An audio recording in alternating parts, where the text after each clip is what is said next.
Ok, muchachos, buenas noches. Disculpen la tardanza nuevamente, pues, pero ahorita quiero impartirles la clase del día de hoy para que ustedes tengan allí, digamos, el material de la información de la clase de hoy.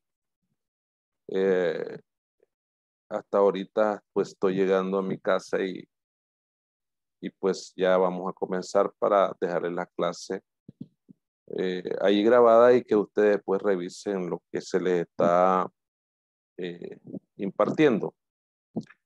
Hoy pues tocaría la sesión número 11 que se trata sobre el sistema monetario internacional.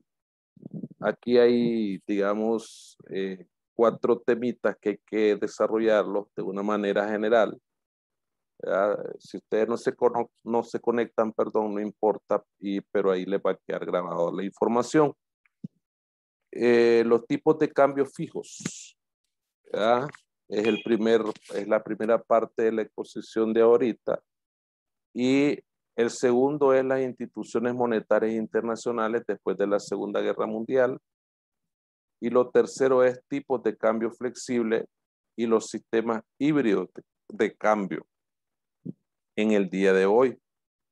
Es decir, es un tema bastante interesante porque se trata del sistema monetario internacional del que se creó después de la Segunda Guerra Mundial y el sistema monetario internacional vigente.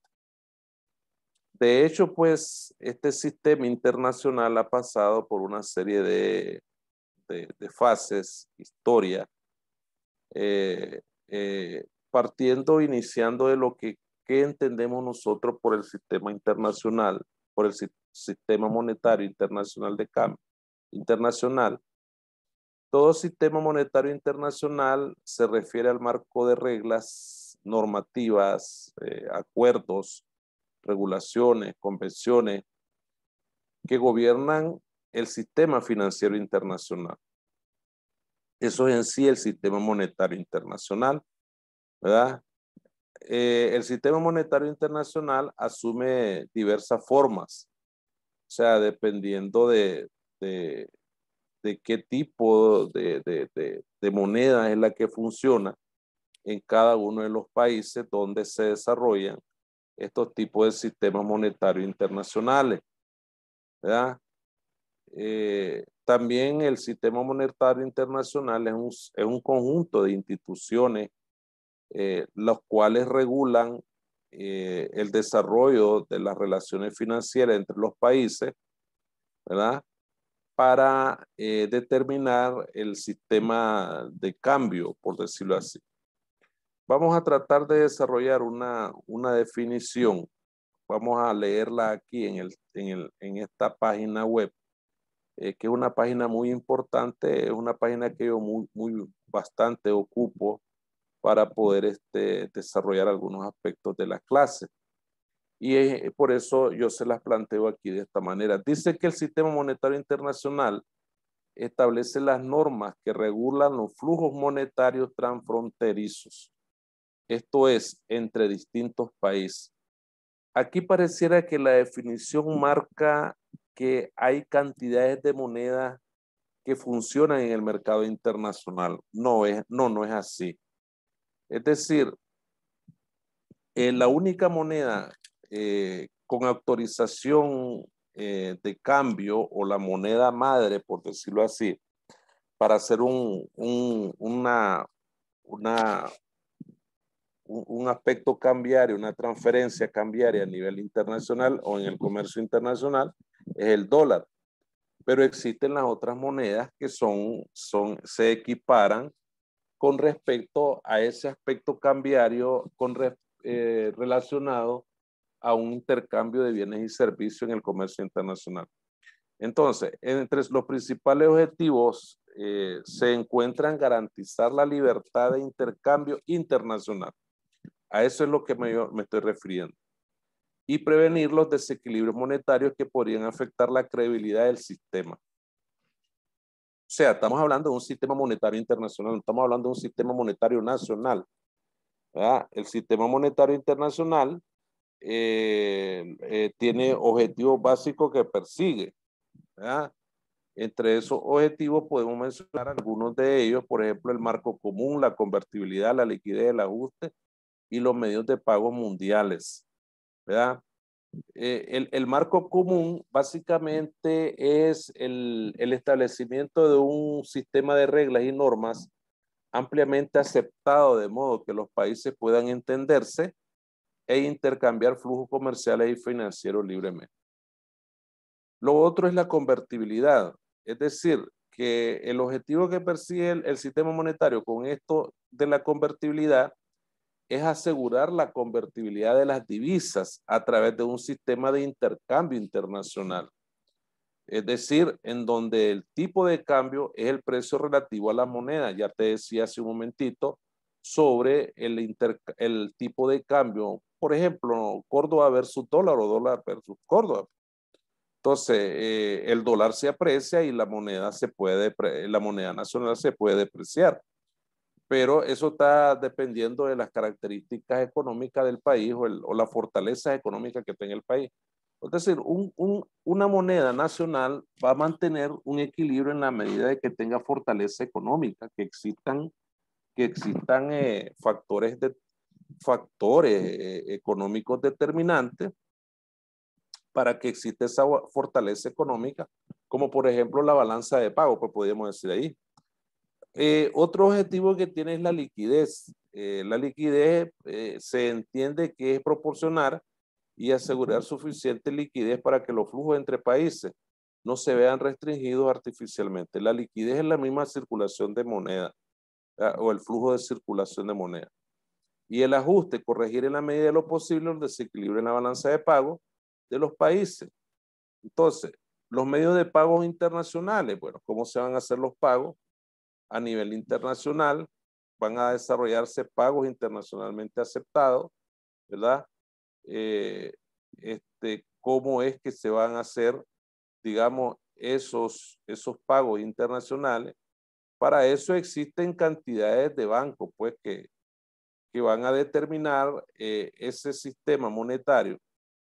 Tenemos el Banco Interamericano de Desarrollo, tenemos el Banco Africano de Desarrollo, tenemos el Banco Asiático de Desarrollo, tenemos la Corporación Andina de Fomento, tenemos la Unión Europea, tenemos la Organización para la Cooperación y el Desarrollo Económico. Entonces, algo muy importante es destacar cómo funciona el sistema monetario internacional. Tiene dos características esenciales, es decir, uno es la flotación generalizada con algunas excepciones. O sea, de la mayoría de los países avanzados cuentan con tipos de cambio flexible. Esa es la otra parte del tema de lo que vamos a referirnos. Es decir, ¿cuál es el tipo de cambio flexible? Es aquel en el que el mercado se ajusta continuamente al valor de las divisas sin que exista una tasa de cambio fija. ¿Ah? Es decir, algunos países como China y algunos países del Medio Oriente fijan sus monedas al dólar, ¿verdad?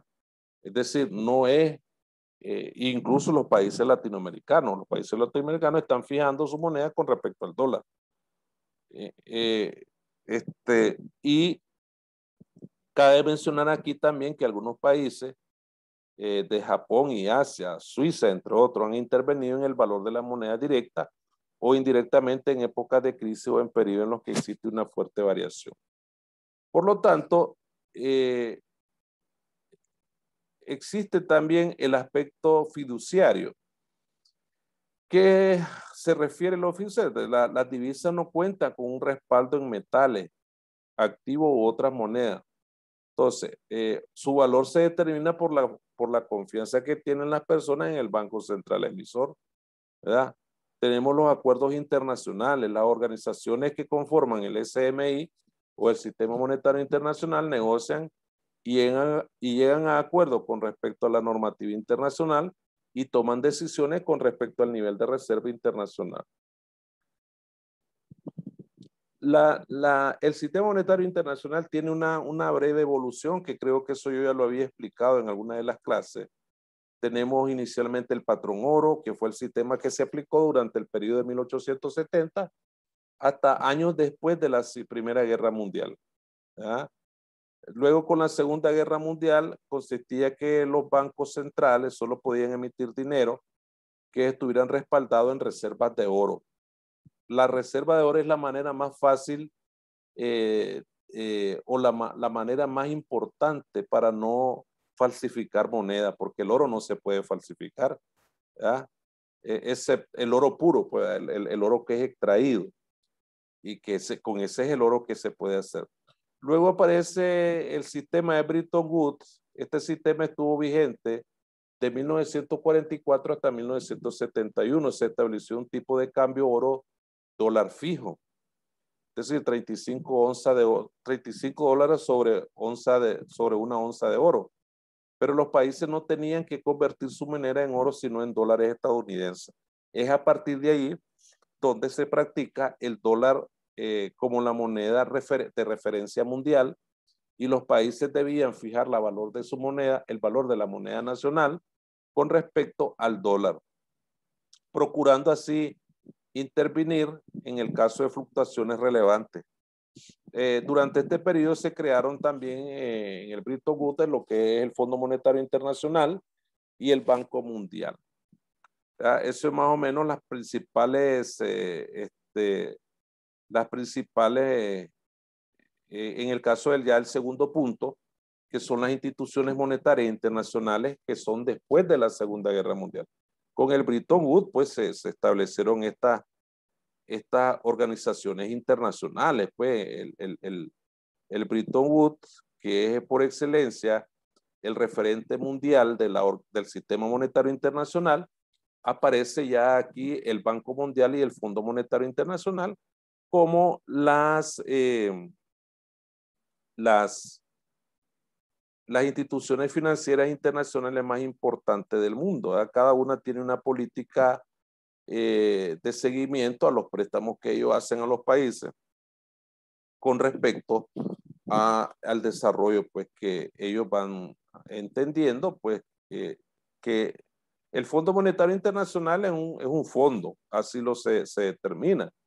Se determina como un fondo capacitado para hacer préstamos a corto plazo. El Fondo Monetario Internacional no hace préstamos a largo plazo, pues son cortos los plazos que establece. Lo máximo son 2 años, que se plantea para poder desarrollar una política monetaria con los países. Normalmente el Fondo Monetario Internacional aplica una serie de medidas de ajuste social, ¿verdad? Para poder garantizar que los países paguen el préstamo que ellos traen.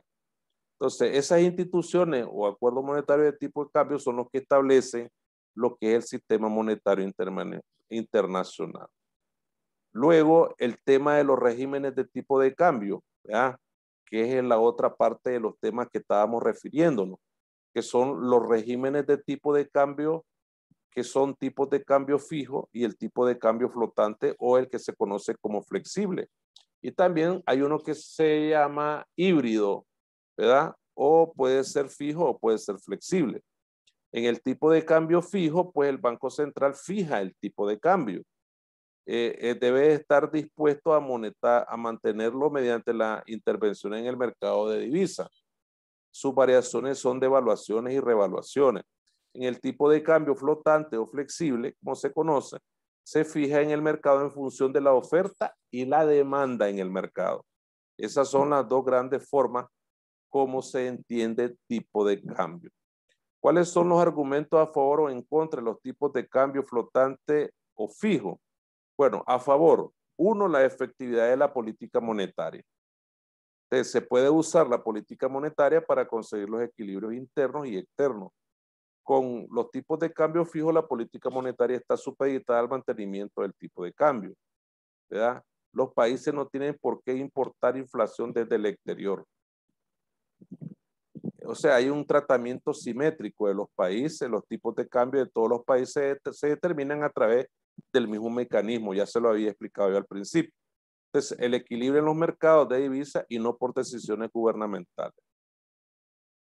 Hay unos aspectos que son de desventaja, pues hay disciplina. Si no existe la disciplina, un tipo de cambio fijo, los países pueden hacer políticas fiscales y monetarias súper expansivas. O sea que esto tiende a un peligro de una inflación.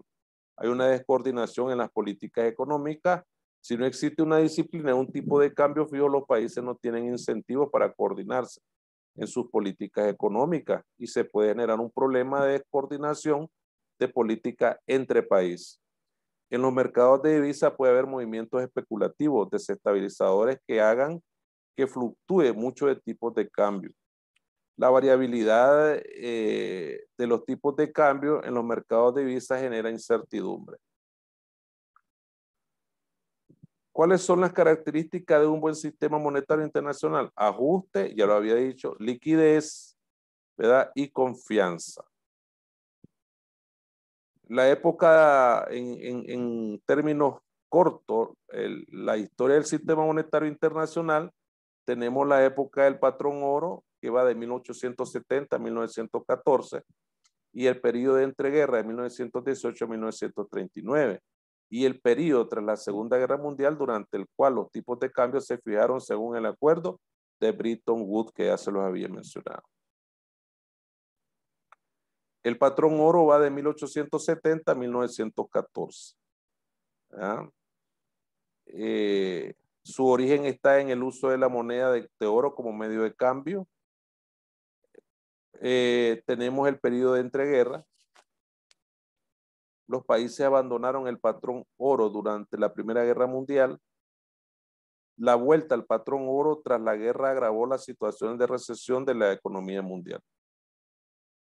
El sistema de Bretton Woods y el Fondo Monetario Internacional. Esto, para variar, pues los dos pilares en los que se apoya el sistema de Bretton Woods es sobre la flexibilidad y la disciplina. La flexibilidad del sistema son dos mecanismos que permiten el ajuste externo.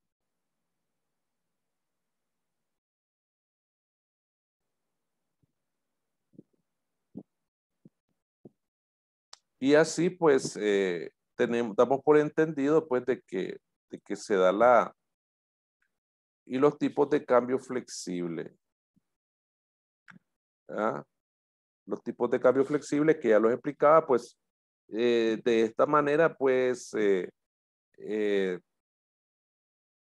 hay una variedad pues de cambio, tipo de cambio flexible en la moneda de cada uno de los países. Los países pues tienen derecho a establecer, digamos, la forma de cómo ellos van a funcionar en el sistema cambiario a nivel internacional. Sobre todo a la hora de hacer una transacción internacional, ¿verdad? En el comercio mundial, pues sobre qué se va a desarrollar pues ese cambio.